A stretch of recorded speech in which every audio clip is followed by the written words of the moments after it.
Okay, here we are at chapter 5.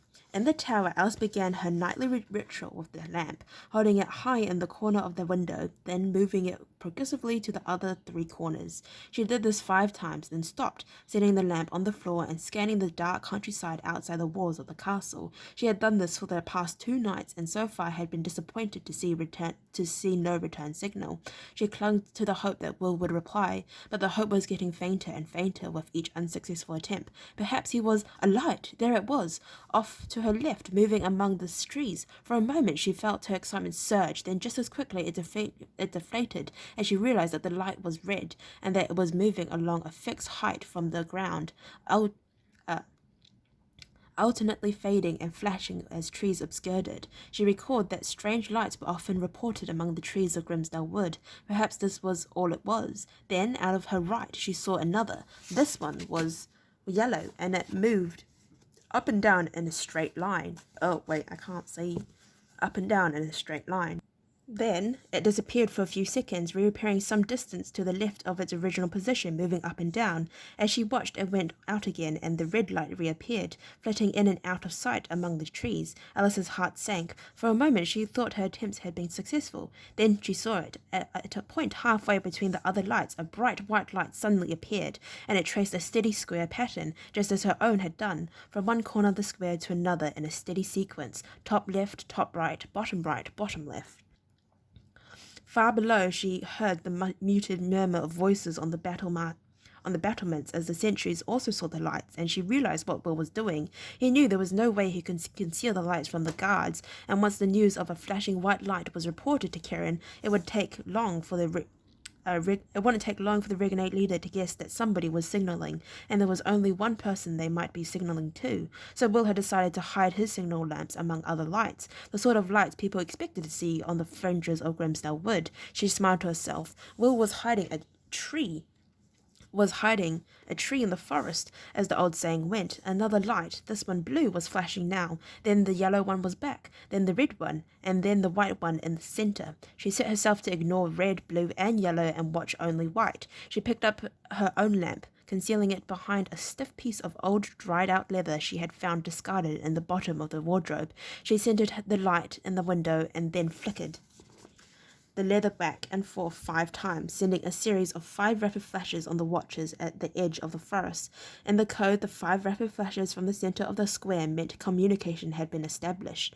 Immediately, the other lights replied in kind. 5 rapid flashes, then a pause, then 3 longer flashes, the standard response meaning, "Are you ready to receive a message?" She hurried to the table and seized paper and a graphite chalk. Will would wait, she knew, until she was ready. Back at the window, she raised the lamp in a vertical line up and down 3 times. The white light outside mirrored the action. In her peripheral vision, she could see the moving colored lights flashing and winking away. She even realized another red light had joined this display, but the attention was focused on the white light. It began to flash, and she noted down the letters as Will sent them. The courier's code was a simple but effective system. 24 of the letters of the alphabet were arranged in a grid of 4 numbered lines, 6 letters to a line. To achieve an even grid, the letters Z and W were omitted. S and V would take their place if necessary. Number 1, A, B, C, D, E, F. Number 2, G, H, I, J, K, L, M.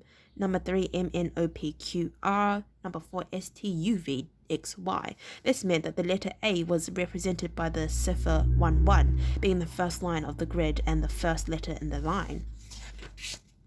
By the same token, G would be 2-1 and P would be 3-4. The person sending the message would stipulate the line numbered by holding the lamp in a specific corner of the square. Top left was 1, top right 2, bottom left 3, and bottom right 4. For example, if the signal lamp was moved to the bottom left corner, then back to the center and flashed twice, the receiver would know it meant 3rd row, 2nd letter, or N. Unlike Will, who had to draw up the grid to compose his message, a fact that Holt would have found highly unsatisfactory, Alice knew the grid by heart and could note the letters down directly as they were sent.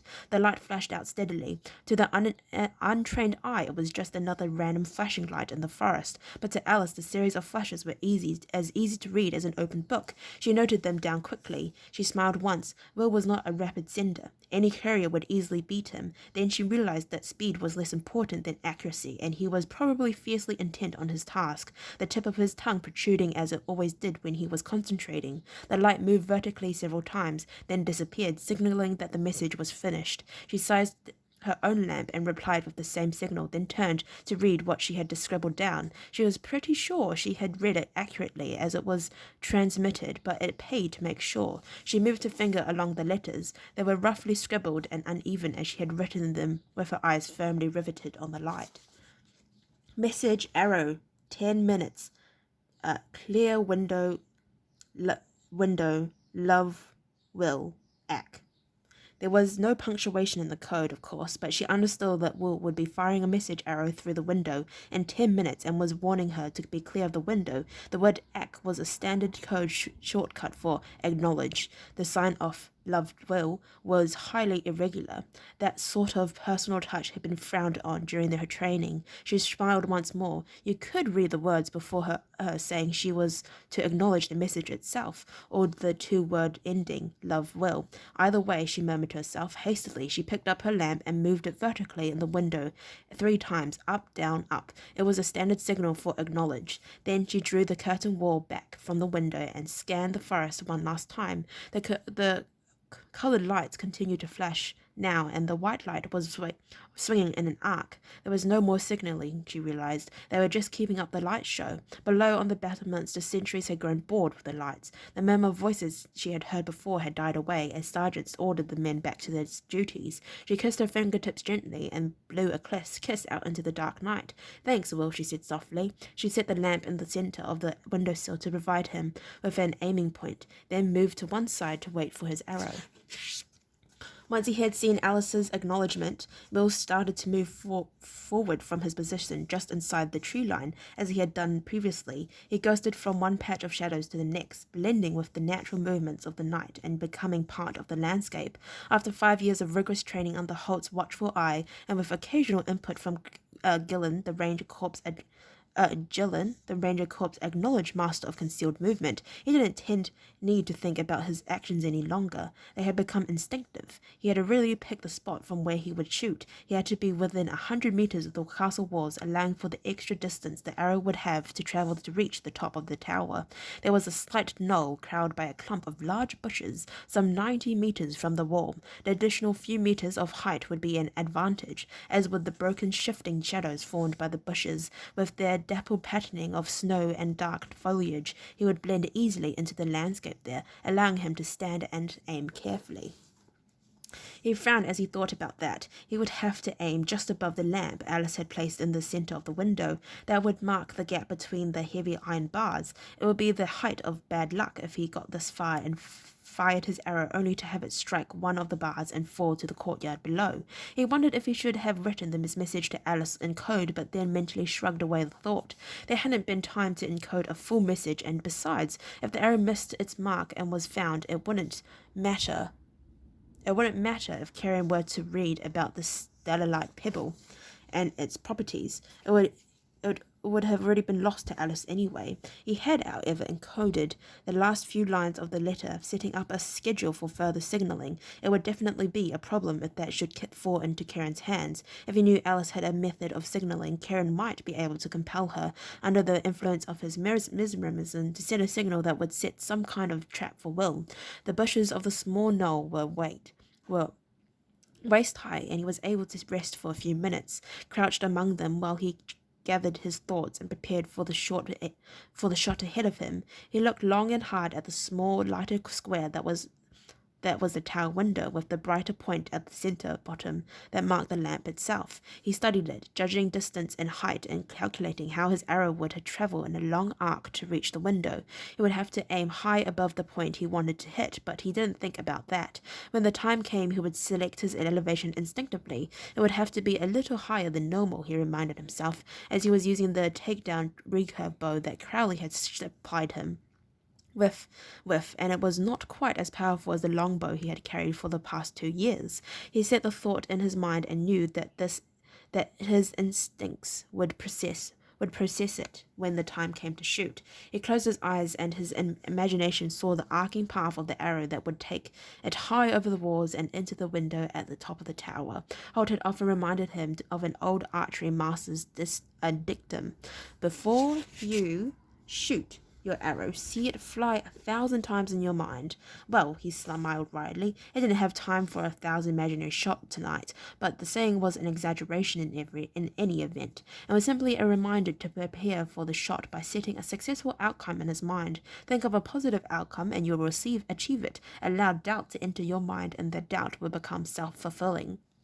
He took a few deep breaths, clearing his mind. The conscious preparation was over. Now he would allow his instincts, the results of hundreds of hours of practice and thousands of hours fired, to take over and produce the shot that he wanted. He rose slowly to his feet. Although at least a dozen pair of eyes on the castle wall were trained in his direction, not a soul saw him. He drew the message arrow from his quiver and knocked it to his bowstring. The weight and balance were perfect, he knew, as a result of Malcolm's painstaking weighing and measuring back at the house in the forest. The healer was used to dealing in exact weights and measurements, and Will knew the arrow would fly like any arrow in his quiver. He brought his left arm, the bow arm, up, and at the same time began a smooth draw back on the strings with his right, continuing to pull until the tip of his right index finger just touched the corner of his mouth. He felt for the right elevation, sensed that he was a little low, and raised the bow in his sighting picture. If he had been asked at that moment why he made the final adjustment, he would not have been able to answer. It was a matter of imperial feeling, not a calculated action. His vision was fixed on the window high above him, with the arrow now pointing well above the target. There was a slight wind from the left, and he compensated for it, knowing from experience that it would grow stronger the higher the arrow travelled. There were two ways to destroy accuracy, he knew. One was to wait too long and concentrate too hard, so that the muscles of the arms began to tighten and tremble against the tension of the bow. The other was to shoot too quickly, so that the right-handed fingers snatched at the strings during the release. The idea was to find a midpoint where the action was smooth and continuous, unhurried but not overlong. Then, when he felt the moment was right, when the elevation and weight and windage and draw were all correct, he let the bowstring slip gently from his fingers with a deep-throated thwang, speeding the arrow on its way. The moment he released, he knew the shot was perfect. He saw the arrow briefly as it streaked up into the night, then lost sight of it. Slowly he lowered the bow, waiting. He saw a momentary flick of movement against the lit square of the window, but thought that it was more likely that his mind was playing tricks on him, causing him to see it because he wanted to see it. He waited, standing like a statue, his cloak wrapped around him so that he merged into the background. Then he felt a vast surge of relief as the lamp began to move. Up, down, up, down, up, down I went. Message received. Nodding in satisfaction, Will turned and began to make his way back to the tree line. There was nothing more to be done tonight. Alrighty, I'd like to thank you very much for listening to read up to chapter 5. If you'd like to listen to me read chapter 6, then please stay posted, and hopefully I'll see you next time. Bye-bye.